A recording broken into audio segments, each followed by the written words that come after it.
Thank you.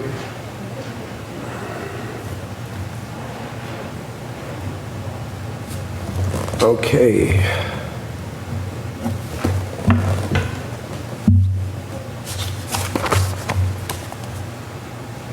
All right, good evening, everybody. Welcome to the Lunenburg Board of Trust Fund Commissioners. Our meetings start at 5 p.m. and I call this meeting to order. We could all stand and open with the Pledge of Allegiance. I pledge allegiance to the flag of the United States of America and to the republic for which it stands, one nation, under God, indivisible, with liberty and justice for all.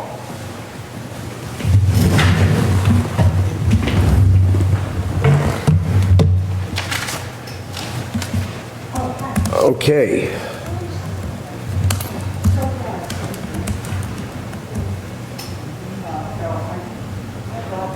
In accordance with the requirements of the open meeting law, please be advised that this meeting is being recorded and broadcast live over Lunenburg Public Access channel, on Facebook Live, on the Public Access Facebook page. This will be uploaded to Lunenburg Access YouTube channel after the meeting. Additionally, please be advised that the town of Lunenburg utilizes the Zoom platform as a host for its hybrid and remote meetings. The Zoom platform utilizes AI technology known as AI Companion to create audio transcripts of meetings to aid in the subsequent preparation of meeting minutes, and that AI Companion is activated immediately upon launching the Zoom application. You are hereby notified that this AI technology may capture audio prior to the start of the meeting and/or following the conclusion of the meeting. This is a hot mic. The following information is also provided for members of the public that would like to participate in this meeting remotely. You can participate remotely from a computer. There is a link that you can click. If you go to lunenburgmass.gov to Agenda Center, you can find our agenda there, and you can actually click the Zoom link there to automatically connect, or you could use the number 302-003-9690. You can also call in to 888-475-4499. You can enter the webinar ID, 302-003-9690, pound key. If you have not registered with Zoom, you will be asked for your name and your email address. No participant ID is needed for that. You can just press pound when asked. Telephone users may dial *9 to request to speak after you join the meeting. So if you would like to speak and you are on Zoom, you hit *9. Computer app users may use the raise the hand feature, which you'll see down the bottom. There is a little symbol of a heart, I believe it is, at the bottom of the page to be able to speak. Excuse me. The meeting will be held in person at the location provided on the notice. Members of the public are welcome to attend this in-person meeting, which is how we would prefer people attend. Please note that while an option for remote attendance and participation is being provided as a courtesy to the public, the meeting will not be suspended or terminated if technological problems interrupt the virtual broadcast unless otherwise required by law. But members of the public with particular interest in any specific item should make plans to come for an in-person visit versus virtual attendance, and we'd like to see everybody. So in that case, I would like to open this meeting for public comment. There's any public comment? I just have to check Zoom. Let's see. I see no public comment on Zoom. Is there any public comment here in the room? I see no public comment in the room. Is there any public comment from the board? I have no public comment, Mr. Chair. Thank you, Richard. I do have a public comment. I don't have an organized comment tonight. I just have a comment that I'd like to extend sympathy, condolences rather, to the families in Illinois who have suffered losses as a result of an assault against a church. I think that it's being recognized by the federal government. All flags are at half-staff at all government buildings. They're half-staff here in town out of respect for the 2 children that have died. I just wanted to basically just make mention of that everybody keeps people like that in our prayers. that we should always be grateful for every day that we actually walk around and we are not injured or harmed by others. So that's the only public comment that I have, and I'd like to be able to move on to the next agenda unless Richard has something that he'd like to add. No. Nope. Good. All right, so we're going to have a somewhat busy night. Not too busy. Okay, so our scheduled meetings are generally the second and fourth Thursday of every month. We'll discuss in a little while. September schedule is going to be a little different. We have vacations and stuff like that, the both of us. So we'll discuss that on our upcoming meetings in our agenda, just so everybody knows. But the regular schedule is every second and fourth Thursday. We meet at 5 o'clock to 6:30. We don't really see a need to meet longer than an hour and a half, and people are busy, and we have a lot of work that we have to do to be able to get this commission organized, and it's been taking us a couple of months to do so, but we have been making very large strides to be able to accomplish what we need, to give the community a better understanding of what the Trust Fund Commission is, what we do, and the investigation continues into what is the power and duty of the Trust Fund Commission, as well as what trust funds, or what is considered to be a trust fund in town that should fall under our purview, that does not presently fall under our purview, and as well as the discussion of 203C, wherein, according to the town meeting voting to pass 203C here in town for investment purposes, as a trust fund commission, we are part of a pooled fund with two other commissions, the Cemetery Commission and the Conservation Commission at this time. Soon there'll be some other items that will come in as well that I'll discuss in a little bit. But I want everybody to know that everything one commission does with regard to money affects the interest overall, that affects the other commissions that are part of that fund. And right now, as it stands, the town does not have a policy to protect one commission from another. From one commission causing an increase in funds or fees that will negatively impact the overall value of the pool. There is no minimum requirements for the minimum amount of money that should be held in each account, so that the return on investment on interest is a balanced approach, so that we know what the minimum rate of return would be on that interest in the overall fund. And these are things that are not established here in town, not established by policy, not established by bylaw. There is no established direction by the treasurer with regard to the handling of these funds. And when we have boards and commissions that willy-nilly take out of the fund during the investment cycle that cause penalties as well as fees to withdraw money. This is a problem that we believe is systemic as a member of the pool, and that it's something that we need to address. And that will come up under some new business, but I just wanted to just make mention of that for now, because my next section here on the agenda is the Treasurer and Finance Director reports, which at this time, again, we don't have one. The last report that we received from the Treasurer was on the pool, was the March quarterly. We haven't found a need to ask because they're just doing more of the same that they have been, and nothing has changed. So we're not anticipating that there has been any increase in the percentage of rate of return from that March, because I mean, you know, I think we could just look at the stock market and figure out if we were at 2.54%, and that was in March. Oh, we're probably at 2.54% right now.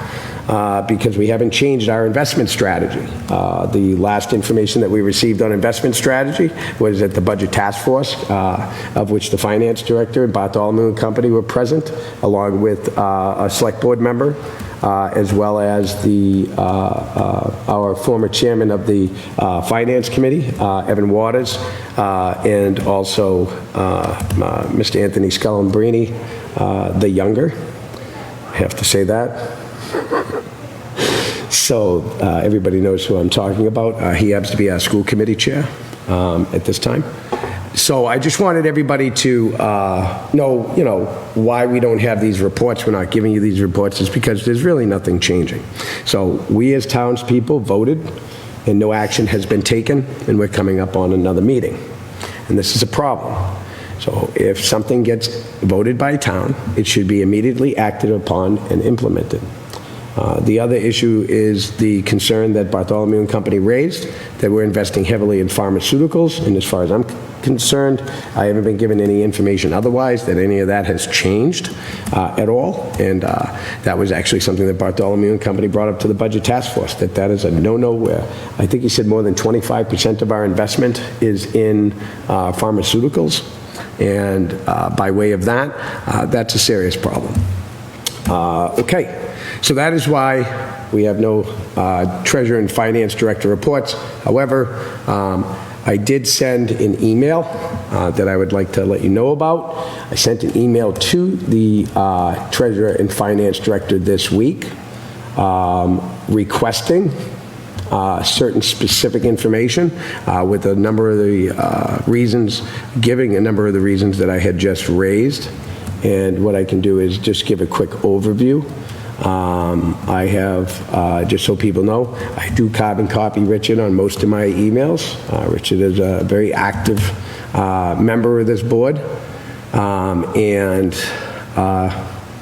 we don't connect and discuss things outside of the meeting because it would not be prudent for us to do so. It would be in violation of the open meeting law. However, our administrative communications with each other to administratively run this board do not fall under the purview of the open meeting law.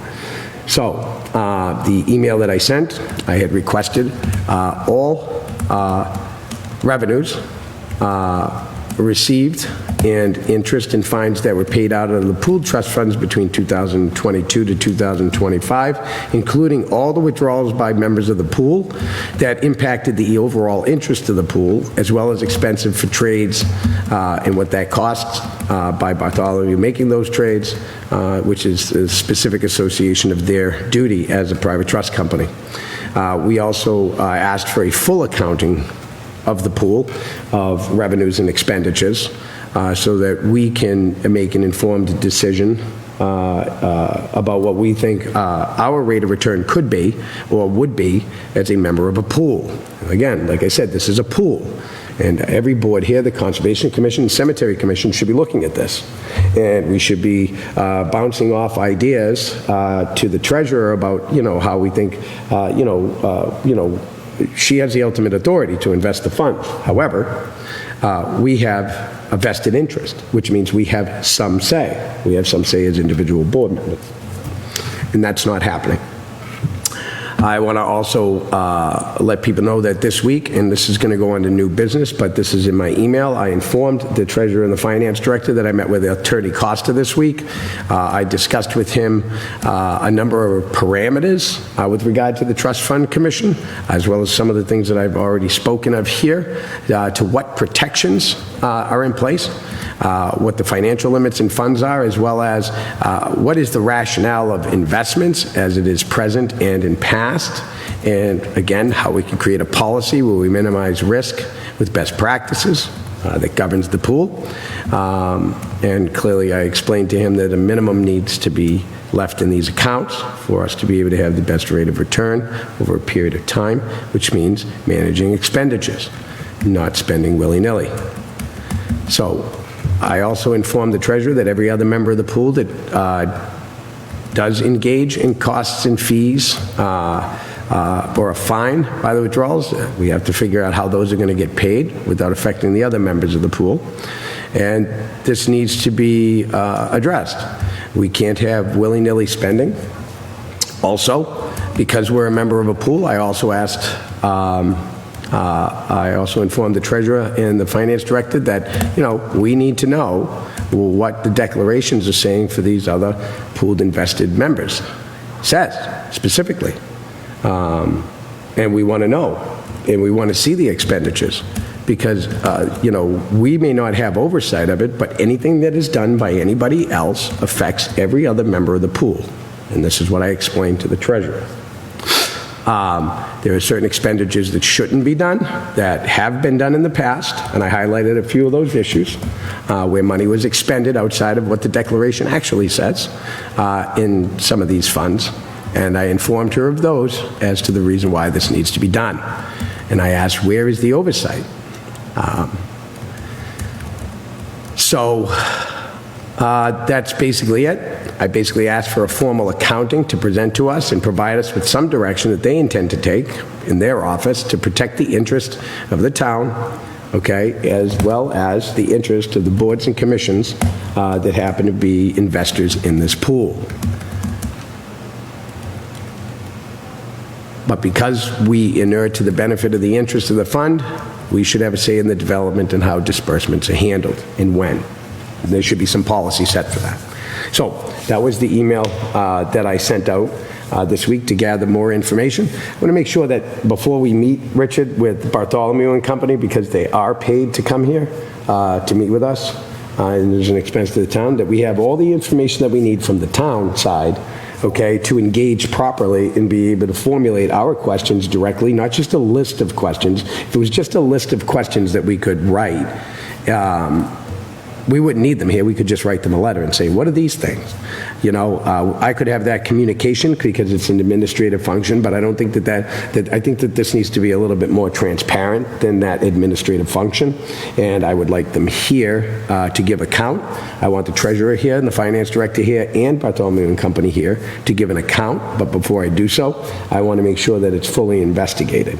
And if it's not fully investigated, we can't meet with them because it'll be an unproductive meeting, and that is not what I want. I want a productive meeting, okay, where we come from that meeting saying, this is the direction, these are the projections, and this is how we're going to get there. And then that's going to tell us, and they're going to tell us how that's going to benefit our investment in that pool. But again, because it is a pooled fund, it requires us to have information of all parties in the pool, as well as all declarations, to be able to review, okay, and review expenditures, and them us.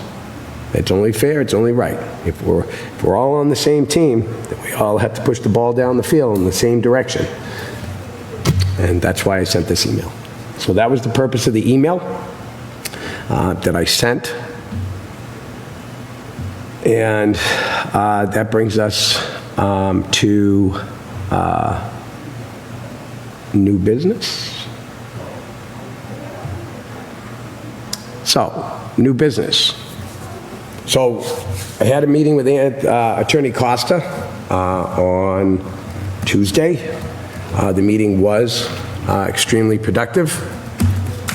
Just to give an overview of the meeting, I met with him for about 45 minutes to an hour. There was a number of documents of which I submitted to him, as well as the policy that we voted for risk mitigation and best practices. I submitted that policy to him, said I'd like you to review that if you would. And he took that. So we'll wait to hear what Attorney Costa has to say. I know his firm, MTC. I know him and his other partners of that firm have done some investigating on some questions that I had for him with regard to what trust funds there are in town. Particularly, like I said, cemetery, you have conservation, but there are other trust funds. And there are other trust funds that aren't called trust funds. Okay, and there, I gave him some statutory rules to investigate further with some case law because I had my own research done on this subject, as you know, because everything everybody else is doing is affecting us, and I think that there are more trust funds in this town that come under our purview than the ones that are presently here.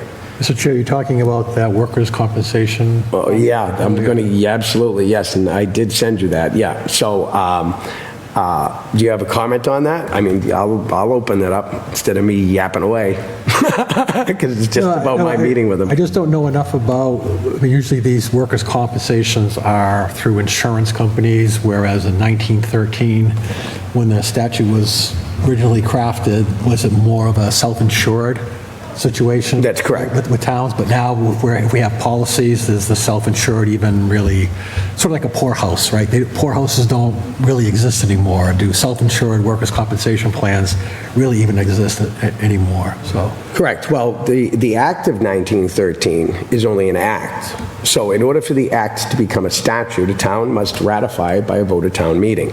So the Act of 1913, he's talking about the Act of 1913, Chapter 807, and this was part of my conversation that I did have with Adam, and it's in the drive file, just so you know if you want to read it. It's in the legal documents. You'll see, I will read it to you. Okay, so the Act of 1913 was ratified in accordance with Section 3 of Chapter 8 of the revised laws. This is from the town of Lunenburg to the Secretary of the Commonwealth, submitted November 5th, 1913. The vote upon the question, shall Chapter 807 of the Acts of 1913 be an act to provide for compensating laborers, workmen, and mechanics for injuries sustained in public employment, and to exempt from legal liability counties and municipal corporations which pay such compensation, be accepted by the inhabitants of this county? The vote was as follows: yes, 65, no, 45. Blanks, 58, and that was signed by the clerk at the time, which was Sidney Francis. So, this is hereby ratified in 1913, and if you look in the drive file, and that's a great question that you asked me that, Richard, because I was going to touch base on this, okay? So that act actually is Massachusetts General Laws today, Chapter 40, Section 13A. Okay? There are two files in there, okay?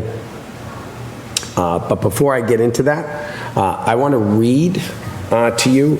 It's also there. If you see, it says Chapter 40, 13A. The second section, sorry, I think I misnamed that. No, see where it says Mass Acts of 1913, Chapter 807? In the drive file. Yeah, Mr. Chairman. Okay, yeah, that's the actual act. And so what I want to do is I want to read the act so that people understand exactly what this is before I go to what today's current statutory authority is. So the act, Chapter 807 is an act to provide for compensating certain public employees for injuries sustained in the course of their employment.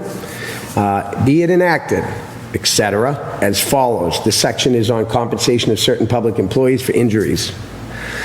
Commonwealth shall, and any county, city, or town or district having the power of taxation may pay the compensation provided by Part 2 of Chapter 751 of the Acts of the year 1911, and acts in amendment thereof, and in addition thereto, to such laborers, workmen, mechanics employed by it as received injuries arising out of and in the course of their employment, or in case of death resulting from any such injury, may pay compensation as provided in Section 6, 7, and 8 of said Part 2, and any amendments thereof to the persons thereto entitled.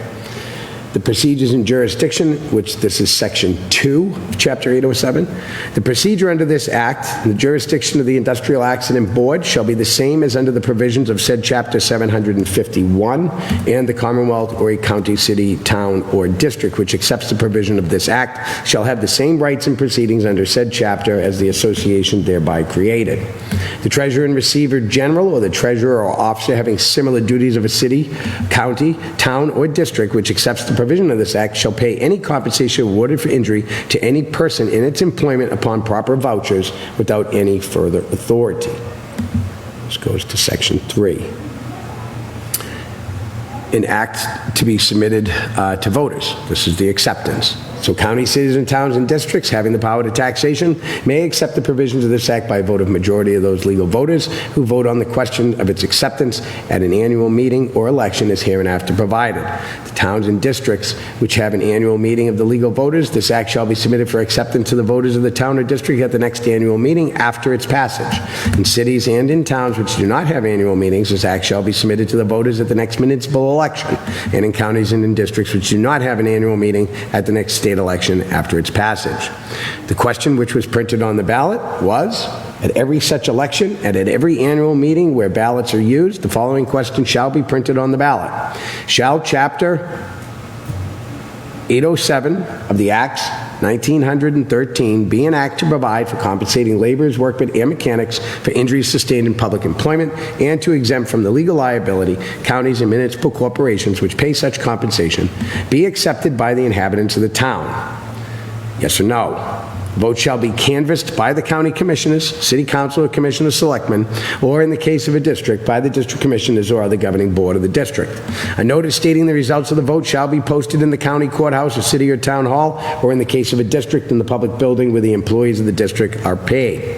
Except as provided, this is the liability for injuries, except as provided in Section 4, a county, city, town, or district which accepts the provisions of this act shall not be liable in any action for a personal injury sustained by a laborer, workman, or mechanic in the course of his employment by such county, city, town, and district, or for the death resulting from such injury.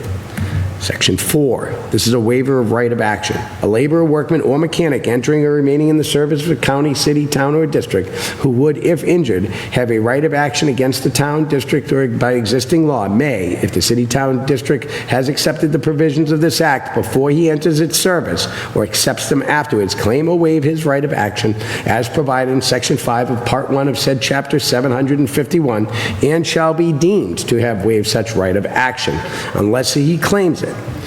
Section 4 of said Part 1 shall apply to actions by laborers, workmen, and mechanics employed by a county, city, town, or district which accepts the provisions of this act. And just so you folks know, this is part of the declaration in this particular statute, in this particular act when it was passed. This is what I'm reading to you. These are the declarations that are rooted in statute.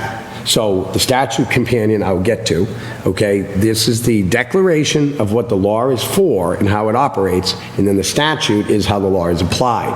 And this is where I'm saying to you is that the other two members of the pool have statutory declarations. Well, they're not written out thoroughly. They're not clear thoroughly exactly what these items are that they can spend money on or anything like that, okay? And this is the job of the treasurer, to have that document, to know what those funds are, and not allow money to be expended that is not expended within the parameters of the declaration. My concern with those two boards has been that those trust funds have no trust fund committee to watch over those funds' declarations. So it's up to the treasurer to look over those declarations. And there has been expenditures that have not fit those declarations that I have found.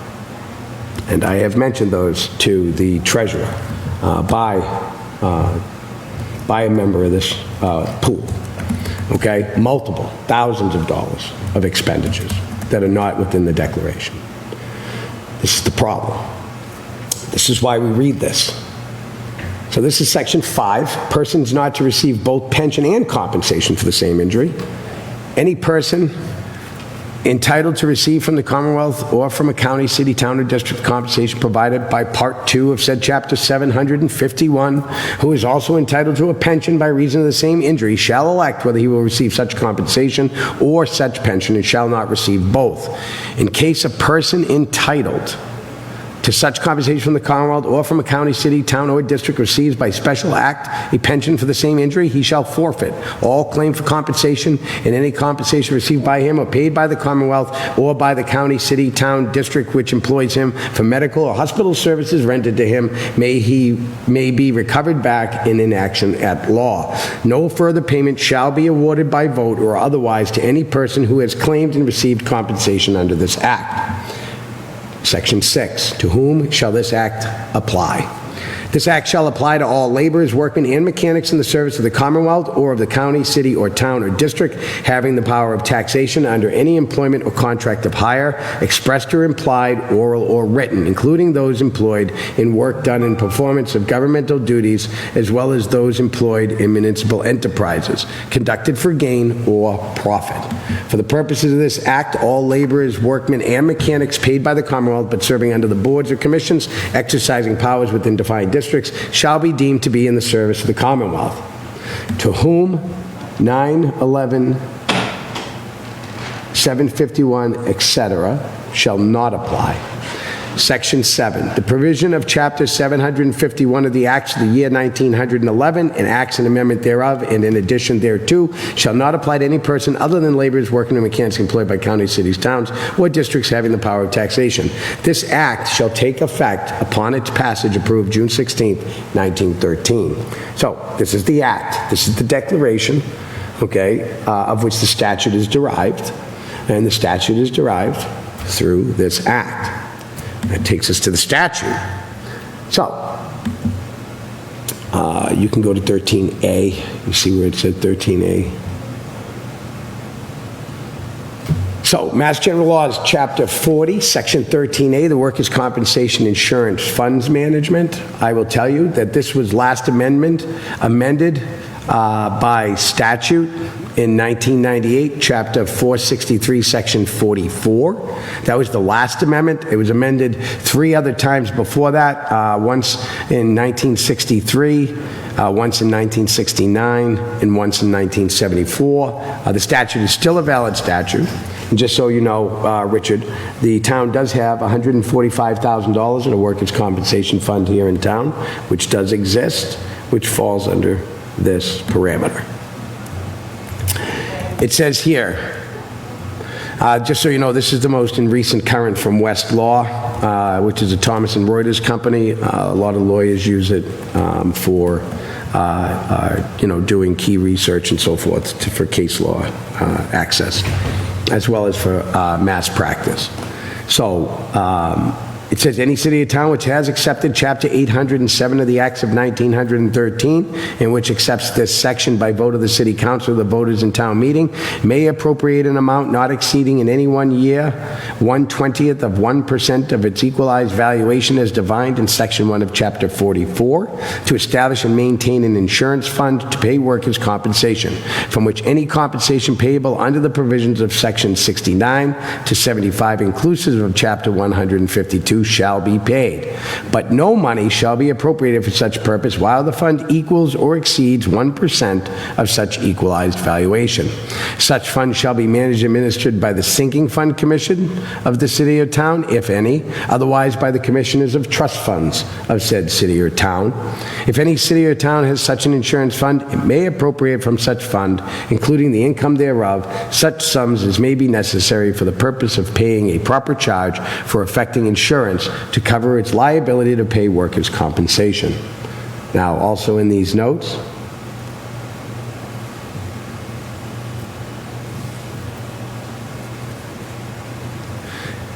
just a note of a decision, which is the opinion of the Attorney General, which was an opinion that was formed in April 19, 1972, on page 113. A city or town which provided workers' compensation benefit and self-insures pursuant to this section had to provide workers' compensation benefits for its Emergency Employment Act, which is a federal act under 42 U.S. Code annotated, section 4871 et sec, which means and following, which were omitted. Employees in the same manner and not through contract with private insurance carriers. So that is the follow-up on that. And then the Massachusetts Statute 40, Section 13A is effective, and there was enacted legislation also in 1998, the Acts of 1998, Chapter 463, Section 44. So in that, There are a number of other historical statutory notes. There were some statute changes in 23, 1963, 1969, 70, 71, 74, and 98. And in 98, it basically was just a corrections bill, substituted the word workers for workmen's in two places. That was the only correction that was done in statute 1998. The third sentence was rewrote in 74. It changed to extend an effective date of an amendment, section 79 in 1969. There's a lot of information here. So I have the lawyer, and again, you have to understand this, folks, okay? As Trust Fund Commission, this is what we do. We read declarations, okay? A lot of it has to do with statutory declarations, but it also has to do with declarations of individuals who have bequeathed their money through, an estate, okay, or a personal trust, or somebody who just donated money to the town. Now, there is additional information, and Richard, thank you for throwing me and casting me into this early on.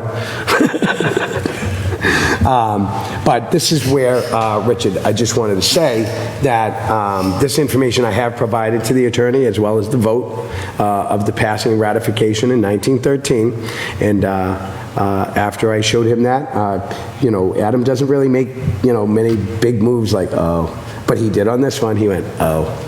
So, I told him, I said, there's some other parameters that I want to look at of other funds that I believe in town, that the town holds, that come under the purview of the Trust Fund Commission, because it is the people, not boards and commissions, but the people who should be represented by boards and commissions to appropriately execute the declarations of their trusts. And like I said, the key is that we deal directly with the treasurer.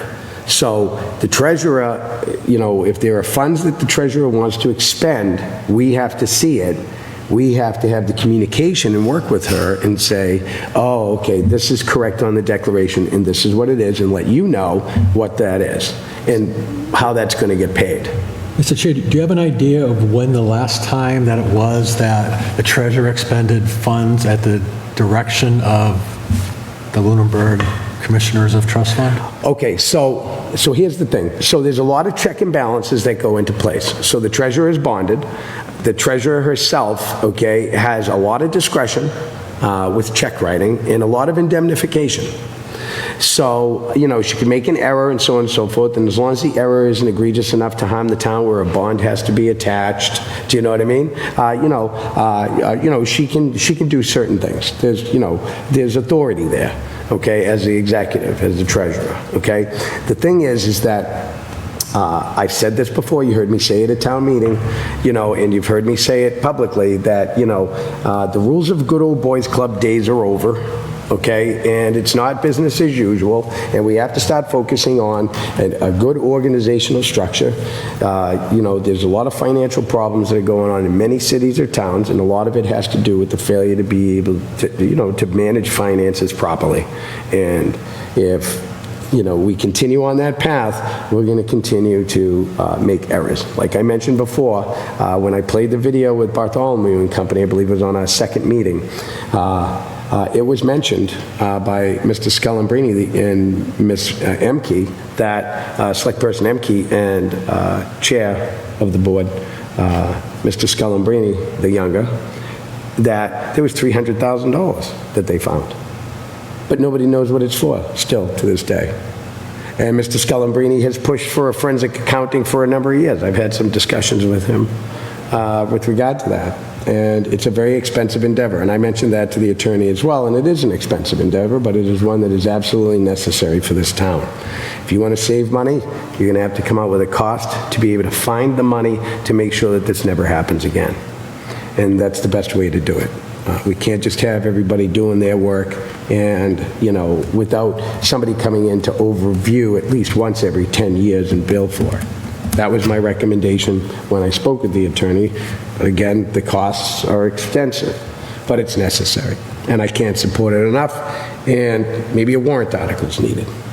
That we have we allocate money like we do for our water bill.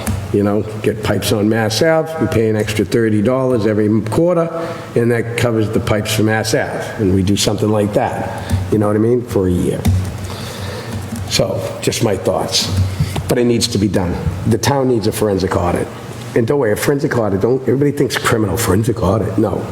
Businesses are forensically audited all the time. Large corporations are always forensically audited because, they're like, where can we find more money? I don't know. Do a forensic audit and we'll probably find a whole bunch. Where it's leaking. Yeah, exactly. There's always a leaky pipe in everybody's house. So, it's not bad to have a forensic audit. It's just something that I believe it's necessary. But again, who's going to put that forward, and who's going to show us the money, what it costs to be able to do that? I think the town manager should propose that. And I know Mr. Scalambrini at the Budget Task Force gave a name of a couple of firms that he was aware of, and I haven't heard anybody from the executive at any meeting say, oh, I looked into this cost of forensic accounting and I think it's important, and I haven't heard the Finance Committee talk about it. No, I don't get it. If you know you're having a money problem, well, then you have to pay to fix it. And because things have been, willy-nilly spending, and I've mentioned willy-nilly spending in here, and, from one commission, okay, that's willy-nilly spending, that's not in declaration. And, I'm telling you, and they're a member of my pool that I'm in, as a trust fund commissioner that I oversee with Richard. It's crazy. Just crazy. If it says, I mean, really? Foam boards, paper, printer ink, they don't have an office. What are they spending that money for? Do you know what I'm saying? I don't understand any of that. That's not in any declaration that I read. And this is why I said, we're in a pool. We all need to start looking at each other's dirt. That's what it is, because there's going to be a lot of it. I can tell you right now, a lot of willy-nilly spending, and then people spending outside of the investment cycle. That's a problem.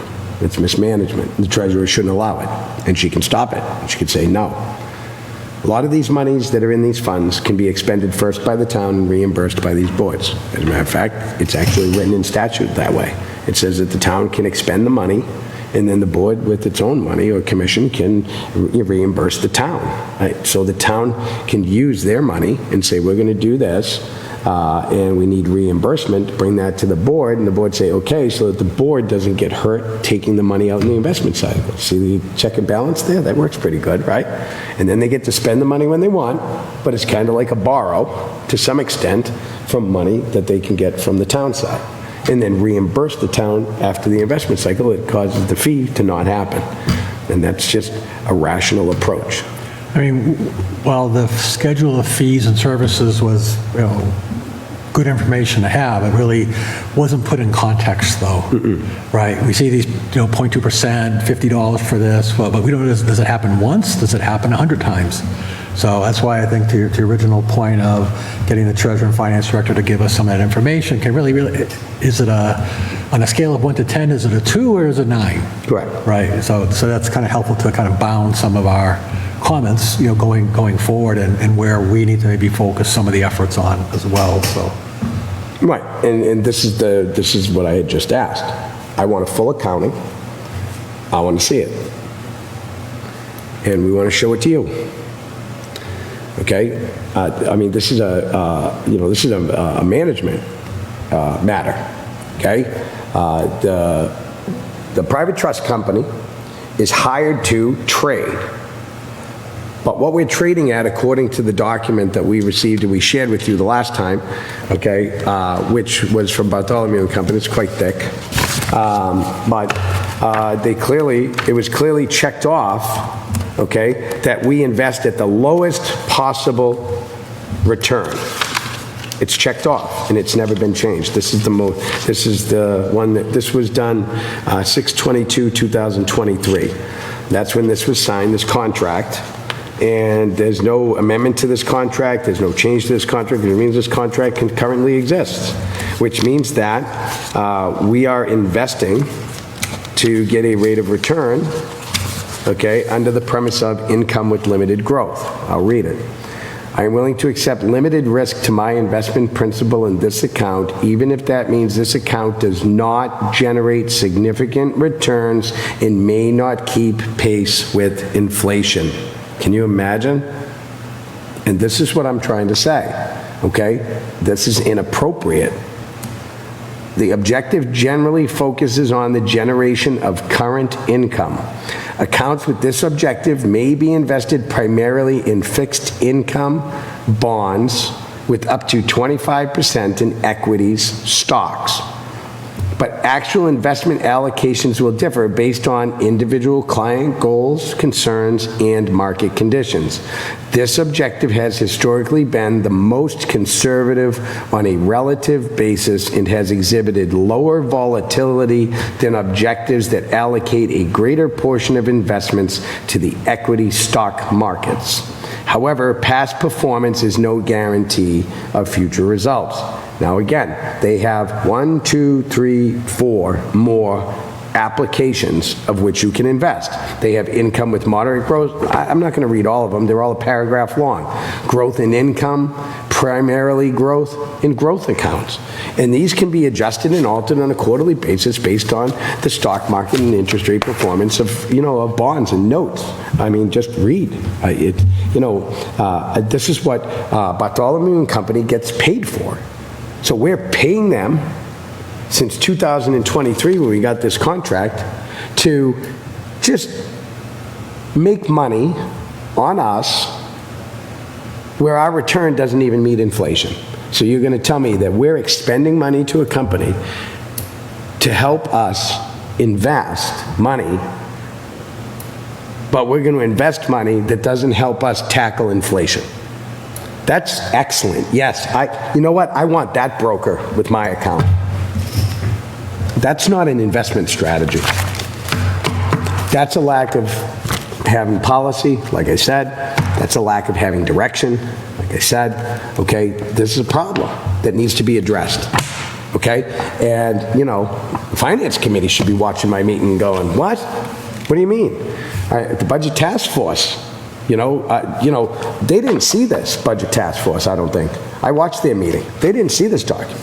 Had they seen this document, I think questions would have been like, what are we doing? Why are we just barely investing? This is the problem. How are we going to get a rate of return to be able to help the people of Lunenburg if we're not taking a little bit of a risk to be able to get a better return? It doesn't make any sense. So everybody, is concerned about money when it comes to, services in town. Okay? There are means and ways to invest. Oh, and our pool is not the only investment that's being held by Bartholomew, just so you know. So the other funds must be invested in the same manner. So there's millions of dollars sitting with Bartholomew and Company that are not being traded for growth purposes to kind of work through and equalize or exceed, the inflationary rate. It doesn't make any sense. Mr. Chairman, now, the biggest piece individually, if I recall correctly, is the stabilization funds that Bartholomew is managing.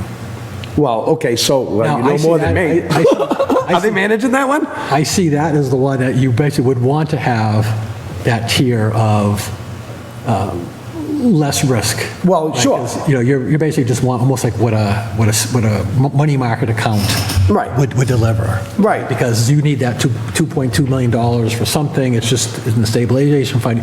You can't have that go to $1.5 million. Right. Well, in a volatile market, right? Yeah, and the other thing is that that's good. That's reasonable for a fund like that. And like I said, is that it depends on the fund. This is blanket across the board, though. This is not managing accounts. That could be returning money. Yeah, that's kind of my point. Like the stabilization fund treatment investment philosophy should be different than the other absolutely and funds investment philosophy. Correct. Not across the board. We're just going to do this across the board, 60-40, or whatever percentage they're using. Okay, I think they're using, 80 bond, 20 paper, but they're all pharmaceuticals. You see the pharmaceutical stock prices? They're junk. Junk. They're not making any money. Unless we get some more mRNA that we can hand out to everybody. Just saying. So, like I said, but when it comes to our funds, like there's a number of different funds. So the DLS I also talked to him about DLS's overview of statutory treatment of municipal revenues that DLS put out November 7th of 2016.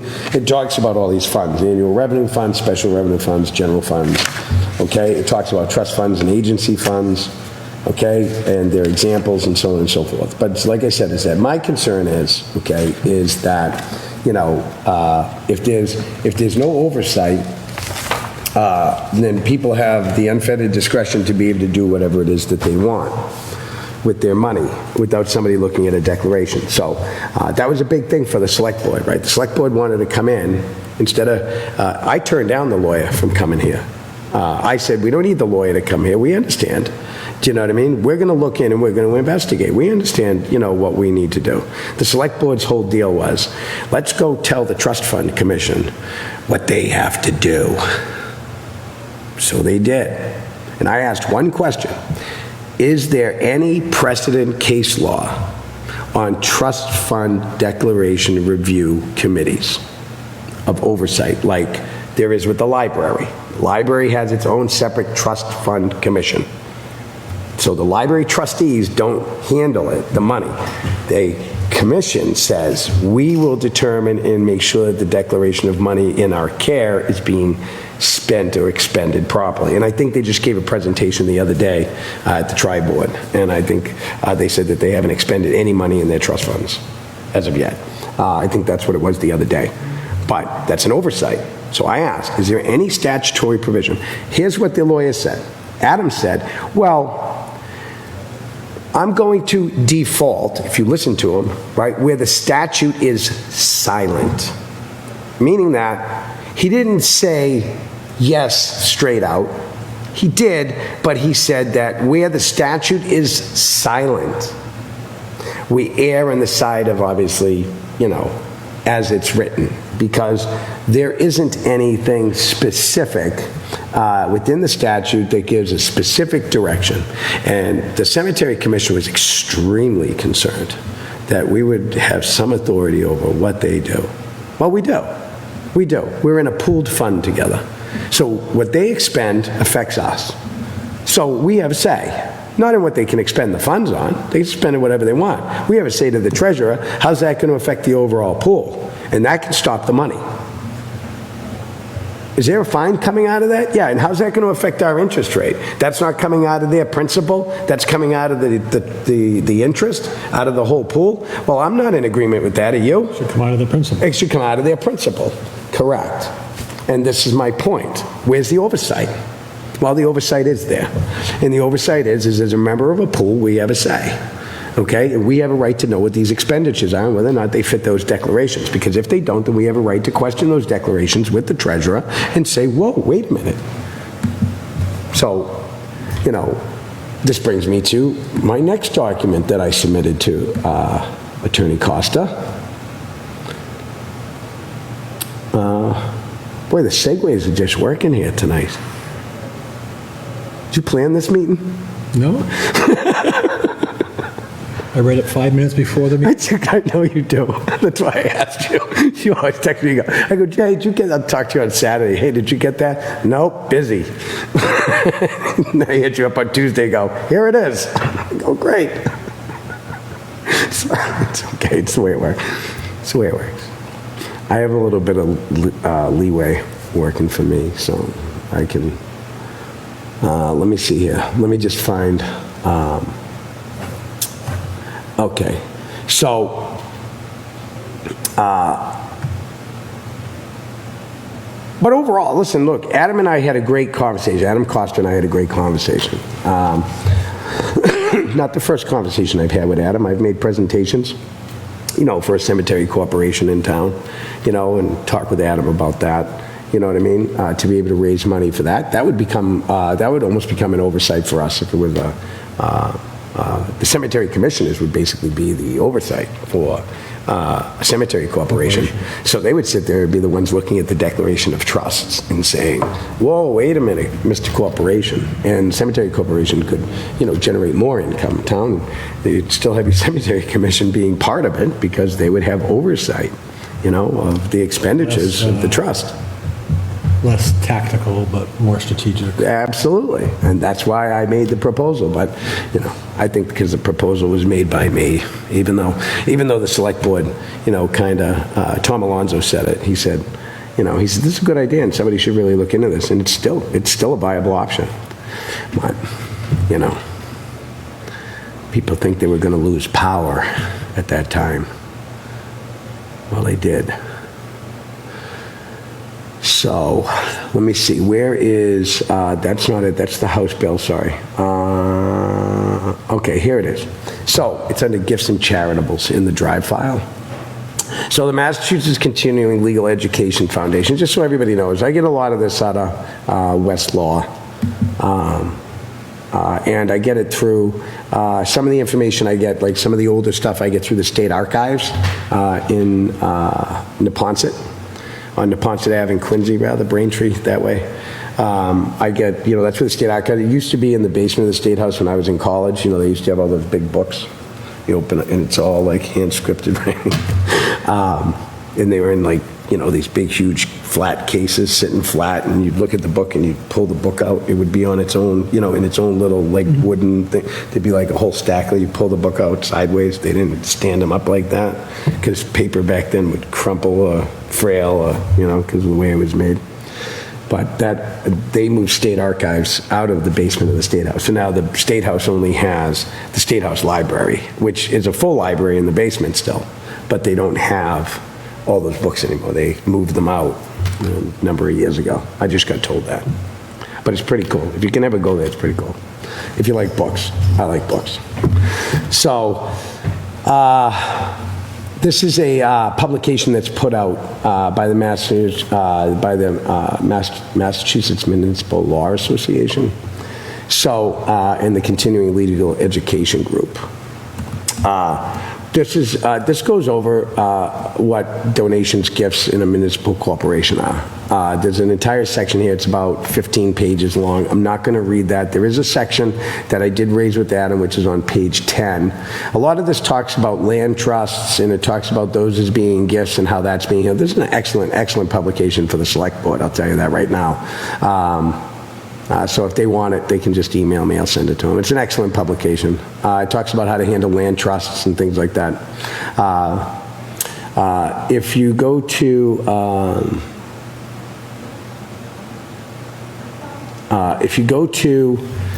page 9, it talks about the administration of gifts, right?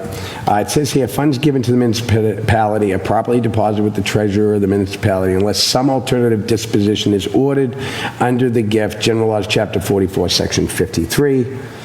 Gifts and grants received under a separate account in the Treasury may be expended by the municipal officer or department without further appropriation, General Laws, Chapter 44, Section 53A. Gifts of tangible personal property may likewise be received by the mayor, city council, selectmen, and used without further appropriation. General Laws, Chapter 44, Section 53A and 1/2. Examples of the latter would be such as donations of rescue equipment or food, building supplies, musical instruments, and the like, things like that. Titled to the funds in the municipality, the commissioners of trusts are deemed to be the managing agents of the municipality and not the title holders, and that's the case of Boston versus Dolan. This differs from the common law of trust, where the trustee is the holder of a legal title. And there's another case. I'm not going to go through this whole thing, but I'm just going to share with you, okay, that the trust commissioners, okay, have more authority over more funds in this town, and it needs to be looked at, okay? Okay, we have, it says here that, I want to read this whole thing. It's a number of paragraphs right to the end here. But you know what? You want me to read the whole thing? I mean, pick a few highlights. I don't know if you have to, that requires you to. Well, it's just so in detail. It's just it speaks for itself. It's lawyer talk. It just tells you, that's it. So, All right, the municipality may accept the provision of general laws 41, sections 45 and 48, providing for the creation of a board of commissioners of trust funds who shall manage funds given for the benefit of the municipality. The commissioners are the institutional fund holder as defined in general laws chapter 180A, section 1, and are held to the investment and management standards set forth in general laws chapter 180A, section 2.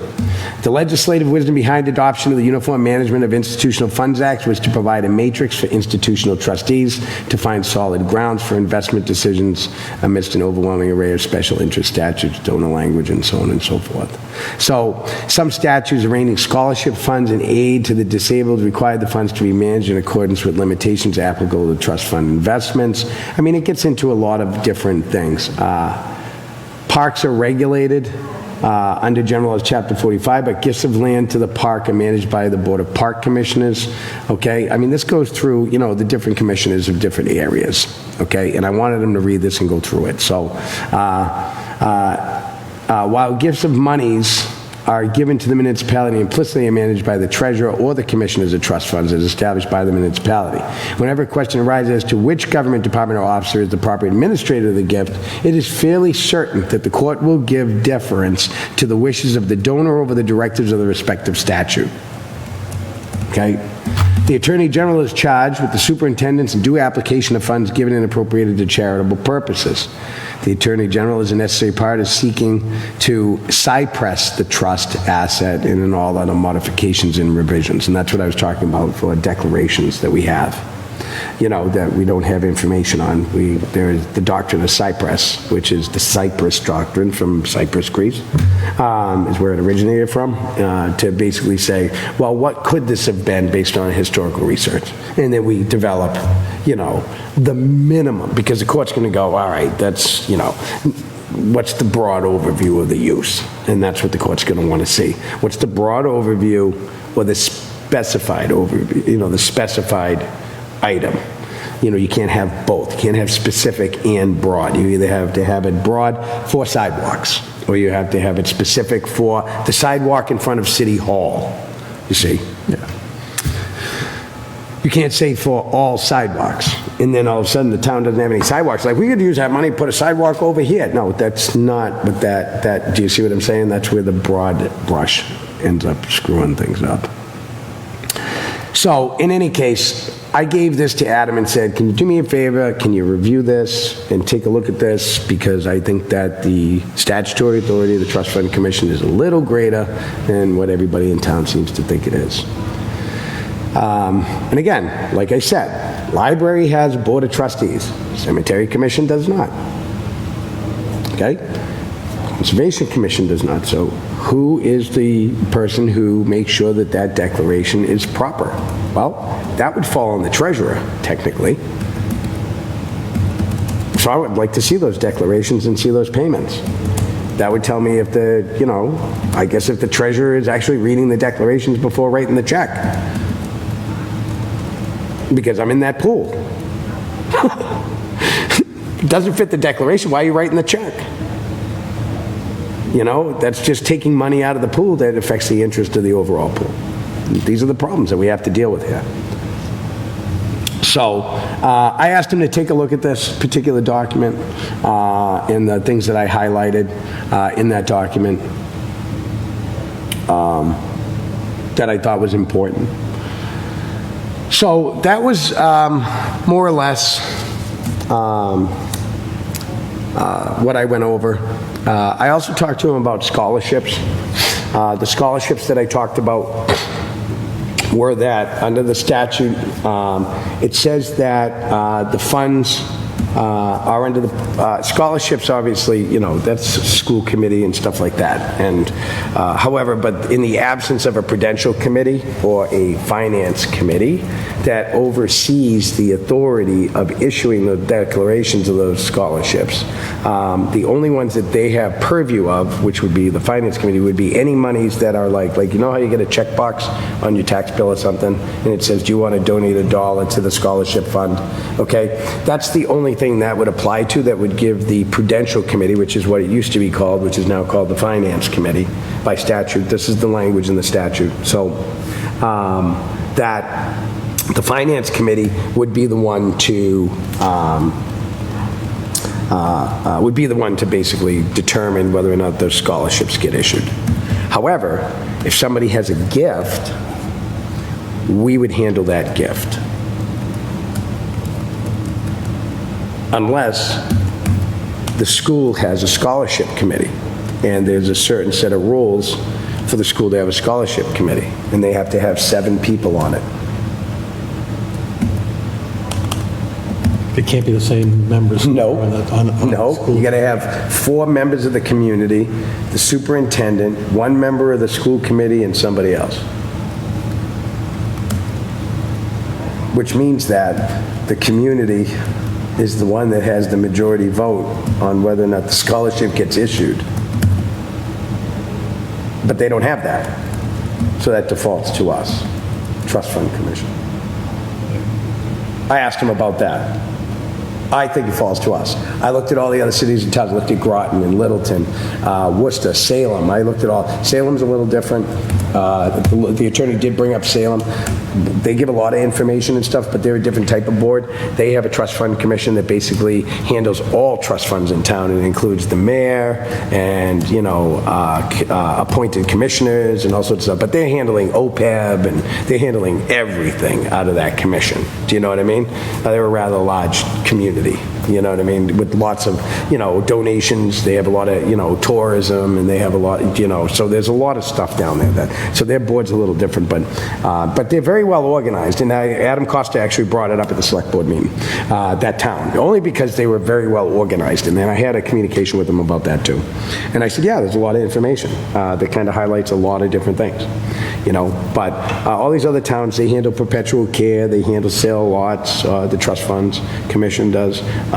They handle conservation, they handle, some towns handle parks. I mean, I'm finding it everywhere. I talked to Ken Woodland, who's the chief counsel at the Division of Local Services, and I talked to him about it, and I asked them to put a white paper together from reviewing all the other cities and towns, just to, you know, kind of like, you know, what this is kind of like a white paper they put out, and just, you know, say, you know, what do you think would be a best practices direction? You know what I mean? And he said, yeah, he doesn't have a problem with that. He says it probably won't be till after September that he can put one together. So hopefully by after September, he'll have one together. So I also, you know, so that's on, I got some of this information from, with regard to scholarships and stuff like that. I had pulled up out of Mass Practice. There's an advisory in Mass Practice, 18 Mass Practice, section 9.34. It's the advisory of the Finance Committee, formerly the Prudential Committee. There's some information in there on the Finance Committee, which is, you know, the legal practice of their organization that's published by Massachusetts. And then same chapter, section 949, Scholarship Committee and Education Fund Committee. It clearly says there shall be a scholarship or educational fund committee. The superintendent or designee, here it is, plus 4 residents who are appointed by the select board. They will, that is Mass General Laws, Chapter 60, Section 3C, as amended. 2016, Chapter 218, Section 159 to 162. So in that, as well as 18B Mass Practice, Section 2256, which is on schools. So I looked through there, and in absence of any of these educational fund committee, scholarship committee, or anything like that, it falls to us. It's a gift. It's a gift, okay? No, we don't appropriate it. We determine whether or not the declaration fits the request. For the individual award? Huh? So if they want, for the individual award. Whatever the declaration says. If the declaration says the student has to be this, have a disability, or the student has to be that, have to be this, they have to confirm that. Do you know what I'm saying? And I don't think there's a fund out there for you have to have a disability, because that would be like a medical thing. I was just saying that. I don't think that they have scholarship funds to help people with just disabilities. Do you know what I mean? I think what they say is special needs, that the school has already had them in a 504 program. Do you see what I'm saying? Which is, you know what I mean? And then I don't think that the student name is referenced, or should ever be referenced, because I don't think that it would be appropriate. That's private. I mean, you know, I'm not sure how that works with FOIA, you know what I mean, with regard to a scholarship that's going to be issued when the student turns 18 and is sitting in college. Whatever that legal parameter is, who cares? They say, we have a student, fits these parameters, ding, ding, ding, ding, ding. We've done the work, and this is what we have, and then it just gets approved. And I've watched some of the other cities and towns do it, and that's basically how they do it. So somebody makes a gift for a student who wants to pursue a career in nursing. Correct. So it would be this commission's responsibility to validate that she's going to college X. And like, yeah, Correct. college X does offer a nursing program, and Correct. and it's accredited. Correct. And that's the declaration. And then we tell the treasurer. Oh, that's absolutely. Because see, so the school does not handle their own accounts, just so you know, in town. It's handled by the treasurer, the town's treasurer. School does not have its own account. Well, it does have an accountant, but it doesn't have, it's not in charge of its account. The treasurer is the one who's in charge of the school account. But when I did ask Adam Coster about this, the first word out of Adam Coster's mouth was, I'm not the lawyer for the school district. Because he's not. So now I'm going to have to contact either the school committee, or I'm going to have to contact the superintendent and say, hey, can I talk to your lawyer? Do you know what I mean? Like, you know, we have these things that we have to discuss about direction and scholarships, you know what I mean? And, you know, and how these are getting handled and have been handled. So, you know, so then, like I said, is that I had talked to him about the gifts and charitable dispositions.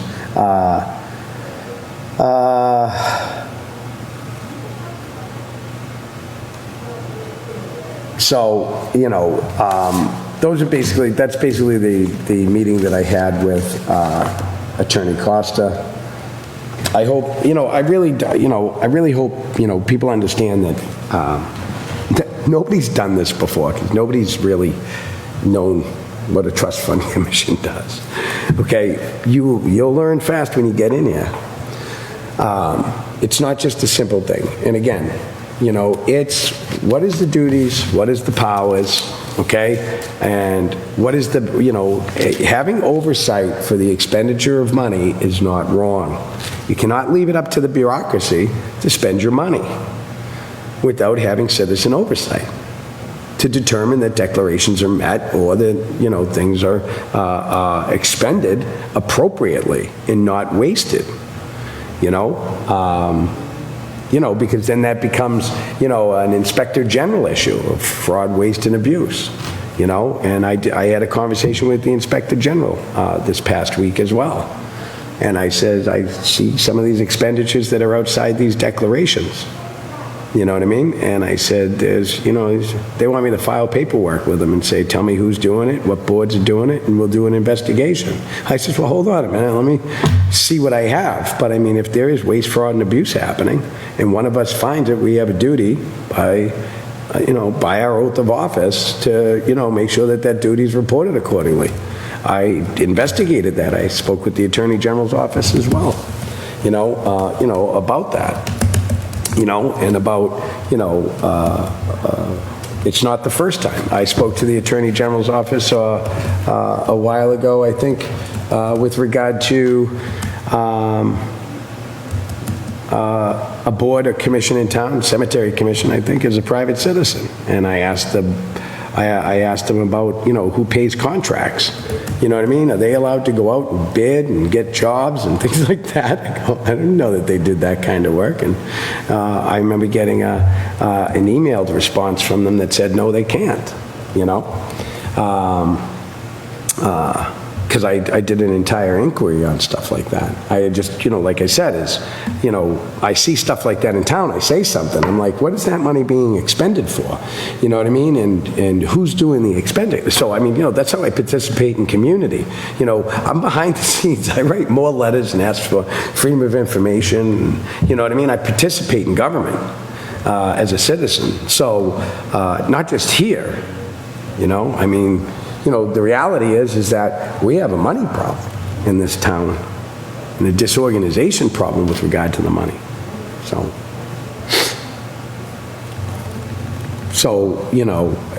it's getting, I really think that everybody's working hard to get it fixed, though. The tri-board committee, the budget task force, I mean, but we have to do something about what's discussed and done. And so far, I haven't seen anything done that's been discussed. And that's a problem. So, the recommendations of Budget Task Force, nothing's been done. And I thought they had some of the greatest recommendations with, some of the best caring people, I think, in town on that board. That I know, personally. So okay. So, is everybody loving the Boring Trust Fund Commission? I told you, if you want to become a member of this commission, we would love to have you. We're one member shy. We spend a lot of time reading, talking law, looking at numbers, and eventually we're going to be able to give out money. Eventually. So, on that note, that brings me to my next segue of my conversation with Adam was, I talked to him about the American Legion funds. I got an email from the adjutant of the Massachusetts American Legion. They want to try to claw back $22,000 from the town. I told Adam, how can they do that? They claimed the post closed in 2013, post 283. That means the American Legion Poor Fund and the post 283 fund, they want back. And I said, Adam, they can't take that back. Those are technically money that's been given already to the town. How can they think that they can claw it back like it's their money?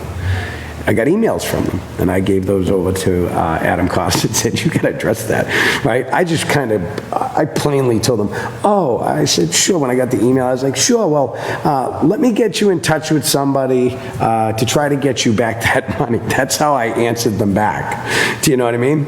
And I knew I was going to be meeting with Adam, and I mean, Adam, they can't do that. I didn't want to create any waves with them. I just sent them a nice, pleasant, oh, let me get you in touch with somebody to get that money back to you. Because I know I don't have the authority to hand the money back. Town manager has to go, here's a check. Do you know what I mean? And he goes, they can't take that money back. I go, that's what I thought. So don't worry, that money's still going to be here. How it'll be appropriated and what it'll be used for and the way it'll be used, I would recommend that it be used for, obviously, armed services individuals. Do you know what I'm saying? It is an American Legion fund originally. Well, it should be used as the declaration stated. Well, yes, there. but the declaration's going to have to be... It just hasn't been acted on. Well, the declaration's going to have to be rewritten because the declaration was written as the American Legion, and if the American Legion doesn't have authority over the fund anymore because the post doesn't exist, then it's not really the American Legion that made the declaration. It is. We can hold that declaration, but we have one fund that doesn't have a declaration. That's the 283 post fund, not the Legion Poor Fund. So, we have to, probably have that rewritten as an armed Legion fund, DBA, the Lunenburg veterans. You know what I'm saying? Something to that effect. I mean, ready? Let's leave that one to the lawyer. I'll read the law and stuff like that. I won't try to interpret it too much, but, just leave all that Cypress document writing to When I saw that him. string of emails, I was, oh boy, things are heating up. Yeah, I know. I was like, they can't take that money. I was like, no, you can't. I'm going to say it. So when I was a kid, we called that Indian giving when I grew up. Can't say that today, can we? So that's what we called it. If you gave somebody something, and took it back, clawed it back, that's what we called it when I was a kid. It was accepted. So, today it's probably not accepted anymore.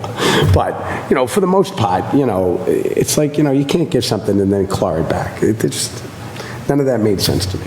but that's going to get fixed. So nobody worry. I'm on top of it, okay? Richard knows about it. He's shaking his head too, going, oh, he's stealing money. So we're both working. We're not, we don't go home and go, we go home and we work. So, all right. So let's, again, like I said, we have,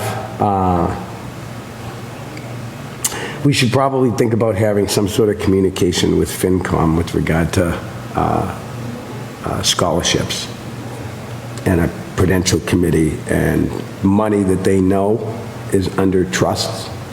Do you know what I mean? Like, so in that advisory that I mentioned earlier on gifts and stuff that was put out, that educational advisory, it highlighted actually, so it doesn't have to say trust fund to be a trust fund. But it has to behave like a trust fund. It's a trust fund. That's Massachusetts law. So you don't have to have the word trust fund in it for it to be a trust fund. So, and there's a whole definition in precedent statute in there that I asked Adam to look at and go over and get back to me on. So, but we should talk to FinCom. I suppose I could send an email. But I don't know what lists they have, I mean, if I should just deal with the treasurer, but I mean, like, there are funds that, like, they're all worked up over this new budgeting stuff anyways. Just watch them, they're all like, oh, is this going to be another nightmare of 9 budgets for school? And, do you know what I mean? Remember the days, John. Back 1999 to 2006. I know. Yeah, but back then, they didn't have as much paper. There's so much information, so much stuff today. 1996, what'd you have, like, this is as thick your file got, half this paper size. Mr. Carlson would bring in binders. Oh, God, Jesus. So we knew he was up to something funny when he would try to bury us with details. Yeah, that's what I mean. That was the trigger. Well, that's what I mean. Like I said, is that, that's called having executive oversight. Do you see? You cannot allow the executive to overrule, the people's elected. You just can't do it. You have to keep them in check. I mean, you have to give them a certain amount of power, but, you can't give them, you can't give them all the power. At least when it comes to the purse, that should be the people. Yeah, I mean, fortunately, in this case, there were controls at the business office that caught that $600,000 discrepancy. Well, they found 300,000. I told you. Budget task was like, what's this 300,000? They still don't know where it came from. Nobody knows. I loved listening to Anthony Scalambrini go, what is that? We still don't know. That's what he said. You have to watch the whole meeting. It's actually, I think it was in August when he said it. Him and Renee were like trying to figure out, Renee Emke, Selectman Emke.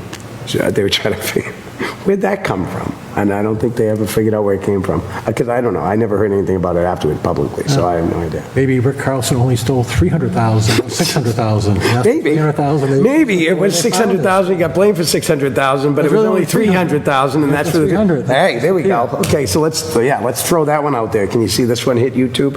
Okay. Yep, we're talking about people stealing. All right, so.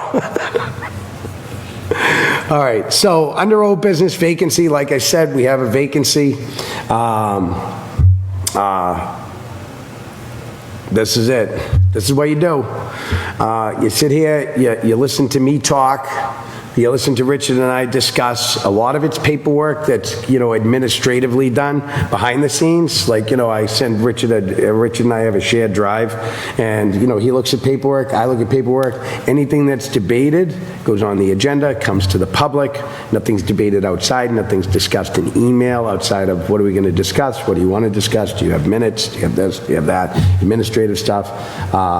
Nothing is debated outside. That would be an open meeting law violation. There's never a pre-plan here.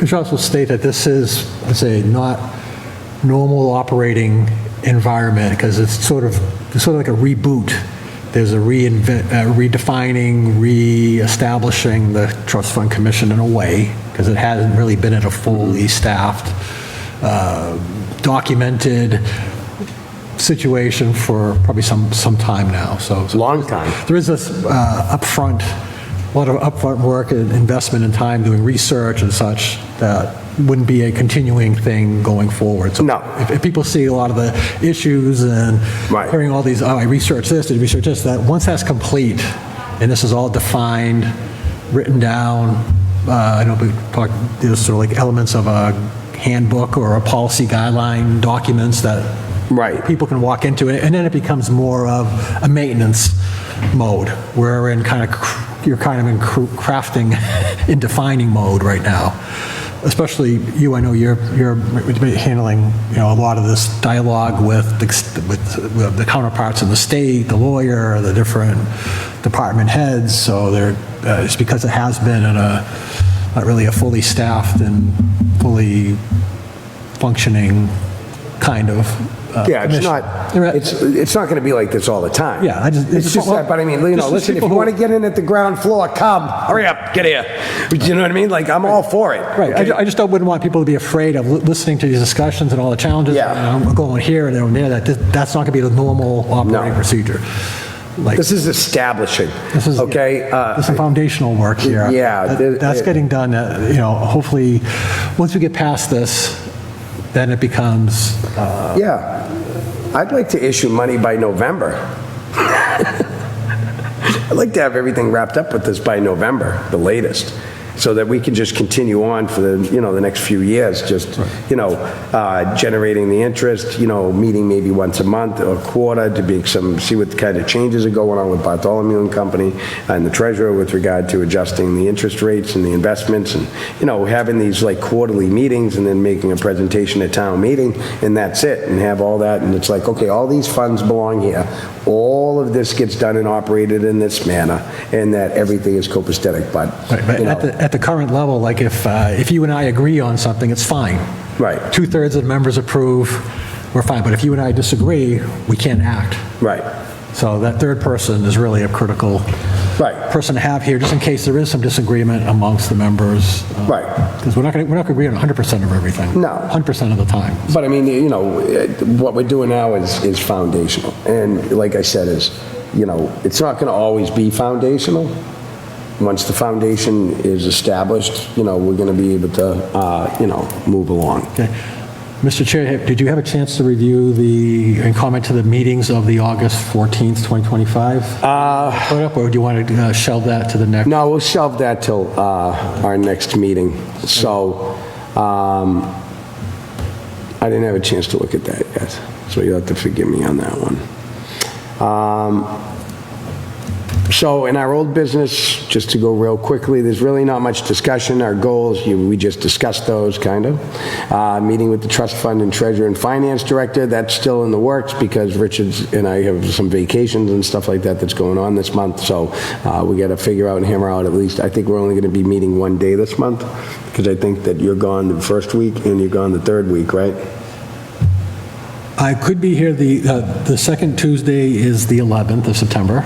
I am here then, Okay. but I'm not here the 25th. All right, so do you want to do September 11th? We I could mean, do- that's, If it works, yeah, we could do That's- this, September 11th. okay, is- that's 9/11, just so you know. Yeah. Okay. Yeah. Okay. All right. I know some people, make it a day or morning, more or less. Yeah. They attend a lot of different, functions and memorials and stuff, so I just didn't want to interfere with that if there's anything with you doing that, just as a reminder, because people forget. But I wouldn't be here the third Thursday, but I'd be here the fourth Thursday. So I wouldn't be here the third or fourth Thursdays, but I'd be here the second Thursday, which is the 11th of September. So if we have our next meeting in September, it could be September 11th, if that fits your schedule. Yeah, that's fine. September 11th is fine. So, okay, so we'll set the next meeting for September 11th at 5 o'clock here in the Bellotta Meeting Room, as long as there's no conflict or use of the room. And we're going to have to make some adjustments to discuss with Mylene about when we can meet with her and the finance director in Bartholomew. and I will be getting them over their list of questions, but I wanted to meet with the lawyer first. So now that I've done that, now that we've had an open discussion about what would be discussed with the treasurer in this meeting as well, these are further questions. So, we don't, as far as any investigation into the funds, like I said, we get the Cypress doctrine that we have to take a look at. I'd like to move on to the next business, which is our beneficiary comments. We don't have any beneficiary comments. We just discussed our upcoming meeting, and we discussed a meeting with the treasurer and finance. What I'd like to do is I'd like to open it up for public comment. Do I have any public comment on Zoom? I have no public comment on Zoom. Do I have any public comment in the room? No? Is there any public comment from the board? I have no public. And I have no public comment. There's no comments that we will take from a treasurer or finance director at this time. I would be open to a motion to adjourn. Richard? I'll second that motion. All in favor? Aye. Aye. Thank you very much. It is now 6:34 on August 28th, 2025. I thank you all for attending the Trust Fund Commission tonight, and have a good night. Aye.